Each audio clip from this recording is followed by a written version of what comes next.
3 जुलाई 2024 ये वो समय था जब कोई इंडिया का ऑलराउंडर पहली बार आईसीसी रैंकिंग के हिसाब से नंबर 1 पर ट्रेंड कर रहा था। हाँ, मैं बात कर रहा हूँ हार्दिक पांड्या की। वही हार्दिक पांड्या जिसे लोग 2023 के आईपीएल में देखना भी पसंद नहीं करते थे। जहां आज लोग T20 वर्ल्ड कप के लास्ट ओवर की वाहवाही करते हुए नहीं रुकते, वही लोग 2019 में हार्दिक पांड्या को काफी ज्यादा ट्रोल किया करते थे। लेकिन हार्दिक पांड्या ने अपने मेहनत के दम पे उन सारे हेटर्स का मुंह बंद कर दिया। Hardik Pandya Hardik Pandya Hardik Pandya Hardik Pandya Hardik Pandya Hardik Pandya This is your captain speaking. Captain Hardik Pandya. It's long, it's high, double ring. नमस्कार दोस्तों, मैं हूं शिवम और आप देख रहे हैं न्यूज़ 01 इंडियन स्पोर्ट। कहानी की शुरुआत होती है 11 अक्टूबर 1993 में। ये वो समय था जब हार्दिक पांड्या का जन्म सूरत के एक मिडिल क्लास परिवार में हुआ था। हार्दिक का पूरा नाम था हार्दिक हिमांशु पांड्या और उनके पिताजी का नाम था हिमांशु पांड्या, जो एक कार इंश्योरेंस का काम करते थे। उनकी माताजी का नाम था नलिनी पांड्या। हार्दिक के एक बड़े भाई हैं कुणाल पांड्या, जिन्हें आप लोग शायद जानते होंगे। हार्दिक का मन बचपन से ही नॉर्मली बच्चों की तरह पढ़ाई में कम और क्रिकेट वगैरह में ज्यादा लगता था, इसीलिए उन्होंने सिर्फ 9th क्लास तक ही पढ़ाई की है। उसके बाद उन्होंने पढ़ाई छोड़कर अपना पूरा फोकस क्रिकेट पे लगाया था। हार्दिक के पिता भी क्रिकेट के बहुत बड़े शौकीन थे। वो इंडिया का कोई भी मैच मिस नहीं करते थे, इसीलिए हिमांशु पांड्या को अपने बच्चों पर बहुत ही ज्यादा भरोसा था कि एक ना एक दिन उनके दोनों बच्चे बहुत बड़े क्रिकेटर बनेंगे। हार्दिक के 9th क्लास के बाद पढ़ाई छोड़ने पर उनके पिता सूरत में जमा जमाया कारोबार छोड़कर बड़ौदा आ गए ताकि उनके दोनों बच्चे अच्छी ट्रेनिंग पा सके। बड़ौदा आने के बाद हिमांशु पांड्या ने अपने दोनों बेटों का दाखिला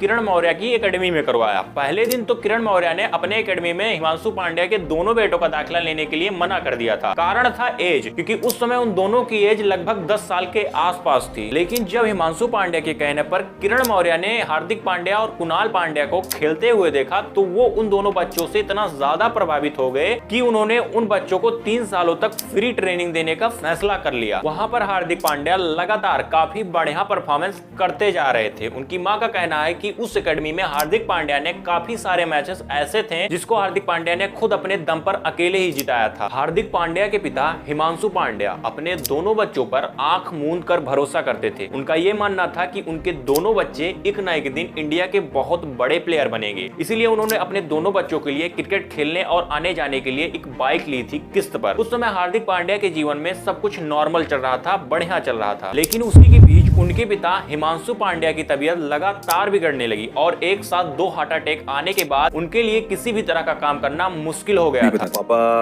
पापा was the only earning source हमारे घर में, और पापा को अचानक हार्ट अटैक आ गया। You don't expect him to work. So financial problem वहाँ से स्टार्ट हुई। उस समय हार्दिक पांड्या की आर्थिक स्थिति बहुत ही ज्यादा बिगड़ गई थी। अपने घर की स्थिति देखते हुए दोनों भाई जगह जगह पर जाकर लोकल टीमों की तरफ से मैचेस खेला करते थे। वहाँ पे उन्हें 200-400 रुपए मिल जाया करते थे। हार्दिक पांड्या लोकल मैचेसों में काफी बढ़िया परफॉर्मेंस करते जा रहे थे। उसी को देखते हुए 2030 में बड़ौदा की तरफ से उन्हें स्टेट टीम में शामिल कर लिया गया। 17 मार्च 2013 को हार्दिक ने मुंबई के खिलाफ अपना T20 डेब्यू किया। सैयद मुश्ताक अली ट्रॉफी में हार्दिक ने 7 मैचों की 5 इनिंग में 123 रन बनाए थे और साथ ही साथ 5 विकेट भी ले लिए थे। उस टूर्नामेंट की फीस 80,000 रुपए थी, जिसे पाने के बाद हार्दिक पांड्या की आर्थिक स्थिति थोड़ी सी ठीक हो गई। लगातार इतनी अच्छी परफॉर्मेंस के चलते 28 नवंबर 2030 को अपना फर्स्ट क्लास डेब्यू किया। सैयद मुश्ताक अली ट्रॉफी में हार्दिक ने 9 मैचों में 219 रन बनाए 32 की एवरेज से। उसमें हार्दिक का बेस्ट स्कोर था 82 रनों का। मुंबई के खिलाफ 30 मार्च 2014 को वानखेड़े में खेले गए इस मैच में हार्दिक ने जहीर खान, धवल कुलकर्णी, परवीन तांबे से सजी बॉलिंग लाइनअप के खिलाफ हार्दिक ने 57 गेंदों में 82 रनों की धुआंधार पारी खेली थी। उस समय मुंबई इंडियंस के कोच जॉन राइट भी उसी स्टेडियम में मौजूद थे और वो हार्दिक के उस बैटिंग से काफी ज्यादा इंप्रेस हुए और उसके एक ही साल बाद Player number 278, Hardik Pandya. Player is sold for 10 and he'll play for the Mumbai Indians. उस आईपीएल सीजन में हार्दिक ने काफी जबरदस्त परफॉर्मेंस की थी। 9 मैचों में 112 रन ठोके थे और 1 विकेट भी ले लिए थे और उस साल मुंबई इंडियंस टीम चैंपियन भी बनी थी। हार्दिक की आईपीएल में अच्छे प्रदर्शन होने के कारण एक ही साल बाद 26 जनवरी 2016 को टीम इंडिया में भी डेब्यू करने का मौका मिल गया था और उसी साल 16 अक्टूबर 2016 को ओडीआई फॉर्मेट में भी डेब्यू कर लिया। उस मैच के 10 ओवर में सिर्फ 31 रन दिए थे और 3 विकेट विकेट भी चटका दी थी। इसके लिए उन्हें डेब्यू मैच में ही मैन ऑफ द मैच चुना गया था। उसके बाद 2017 में चैंपियन ट्रॉफी के फाइनल में जब इंडिया के 63 रनों पे 5 विकेट हो गए थे, तब हार्दिक ने सिर्फ 43 गेंदों में 76 रनों की एक लाजवाब पारी खेली थी और इंडियन टीम को एक अच्छे स्कोर तक पहुंचाया था। बट इंडिया वो वाला मैच हार गई थी। हार्दिक के तकदीर का सितारा इतनी बुलंदी पे था, इसका अंदाजा हम उनके टेस्ट डेब्यू मैच से ही लगा सकते हैं। 21 जुलाई 2017 में उन्होंने टेस्ट डेब्यू मैच के पहले ही इनिंग में श्रीलंका के खिलाफ अर्धशतकीय पारी खेली थी। यही नहीं, इसी सीरीज के तीसरे मैच में उन्होंने अपनी टेस्ट सेंचुरी भी बनाई थी। उसके बाद Hardik Pandya Indian cricket fans के दिलों पर राज करने लगी थी। लेकिन ये अक्सर देखा गया है कि कामयाबी के साथ साथ कठिनाइयां भी कंधे से कंधा मिलाकर चलती हैं और ऐसा ही हार्दिक पांड्या के साथ हुआ भी। 2018 के एशिया कप में इंडिया पाकिस्तान के खिलाफ एक महत्वपूर्ण मैच खेल रही थी और उस मैच में हार्दिक के बॉलिंग रनअप में पीठ के बल गिरने की वजह से हार्दिक के लिए उठ पाना भी मुश्किल हो गया था। उन्हें स्ट्रेचर पर लेटा करके बाहर ले जाया गया था। हार्दिक को कमर में गहरी चोट लगने के कारण इंडियन टीम से काफी समय तक बाहर रहना पड़ा था। हार्दिक ने लगभग 1 साल बाद टीम इंडिया में कमबैक किया, लेकिन कमबैक के बाद वाले हार्दिक काफी अलग दिख रहे थे। उनके गेंद में ना तो पहले जैसी धार थी और ना ही उस तरह की बल्लेबाजी थी। उसी खराब परफॉर्मेंस के बीच में ही 2019 में कुछ ऐसा हुआ जिसने हार्दिक पांड्या के जीवन पे कई सारे सवाल उठाए।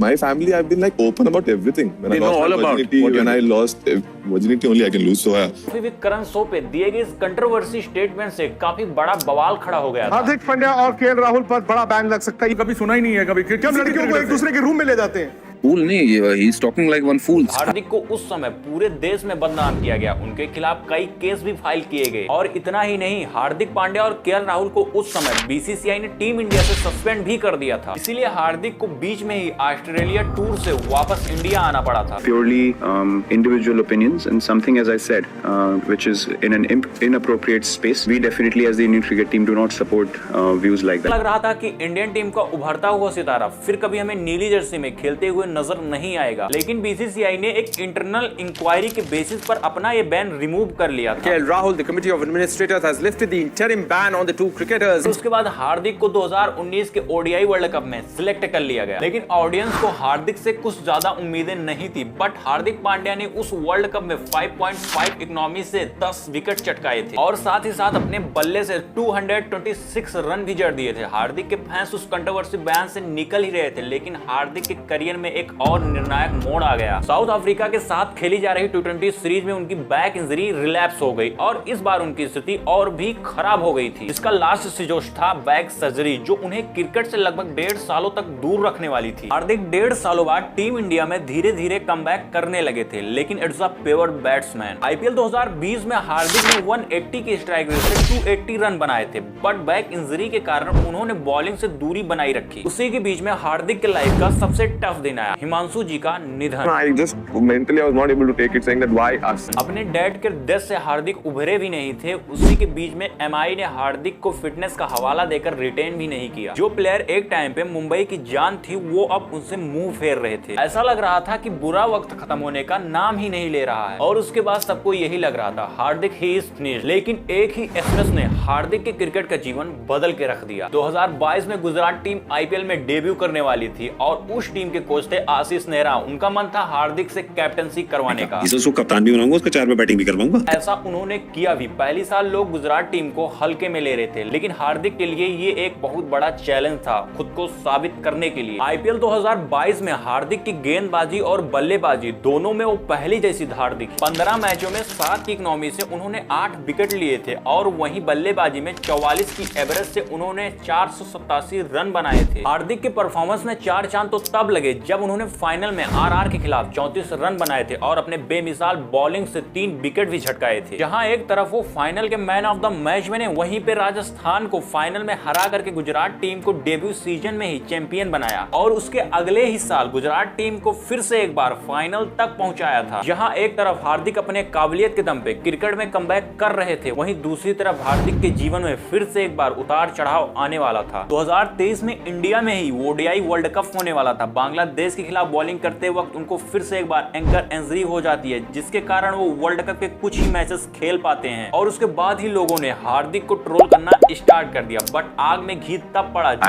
और उसके बाद हार्दिक को काफी भयानक तरीके से ट्रोल किया गया। हार्दिक जिस भी स्टेडियम में जाते थे उन्हें बू करके चिढ़ाया जाता था। ऐसा लग रहा था कि हार्दिक के जीवन से कठिनाइयां कम होने का नाम ही नहीं ले रही है। और उसी के बीच में उनकी वाइफ नताशा ने भी हार्दिक को डिवोर्स दे दिया, जिसमें एक नॉर्मल इंसान मेंटल हो जाता है। उस समय हार्दिक ने सारी चीजों को साइड में रखते हुए 2024 के T20 वर्ल्ड कप के फाइनल के लास्ट ओवर में एक बेहतरीन परफॉर्मेंस की और इंडिया 2024 का T20 वर्ल्ड कप विनर बनी। और उसी चीज को लेकर लोग हार्दिक पांड्या की वाहवाही करते हुए नहीं रुकते। रोहित शर्मा की T20 कैप्टनसी छोड़ने के बाद लोगों ने हार्दिक पांड्या को अपना अगला T20 कैप्टन भी मान लिया था, लेकिन BCCI और इंडियन टीम के नए हेड कोच को कुछ और ही मंजूर था। गौतम गंभीर ने हार्दिक पांड्या को कैप्टन न बना करके सूर्य कुमार यादव को T20 का अगला कैप्टन बनाया, जिसे देखने के बाद जितने भी इंडियन क्रिकेट के फैंस थे वो सारे शॉक रह गए। गौतम ने हार्दिक को कैप्टन न बनाने का रीजन बताया कि उन्हें एक परमानेंटली कैप्टन चाहिए था, जिसके लिए सूर्य कुमार यादव एकदम फिट बैठते हैं। उन्होंने कहा कि हार्दिक को बार बार इंजरीज होती रहती है, इसीलिए उन्होंने सूर्य कुमार यादव को T20 का अगला कैप्टन बनाया। खैर, आप लोगों को हार्दिक पांड्या की क्रिकेट जर्नी कैसी लगी कमेंट में बताना। बाकी वीडियो अच्छी लगी हो तो उसे लाइक कर देना और चैनल को भी सब्सक्राइब कर लेना, ताकि इंडियन स्पोर्ट्स से जुड़ी हुई हर अपडेट आप लोगों तक सबसे पहले पहुंचा करे। तो चलिए गाइस, अब मिलते हैं किसी नए वीडियो के साथ, तब तक के लिए जय हिंद दोस्तों।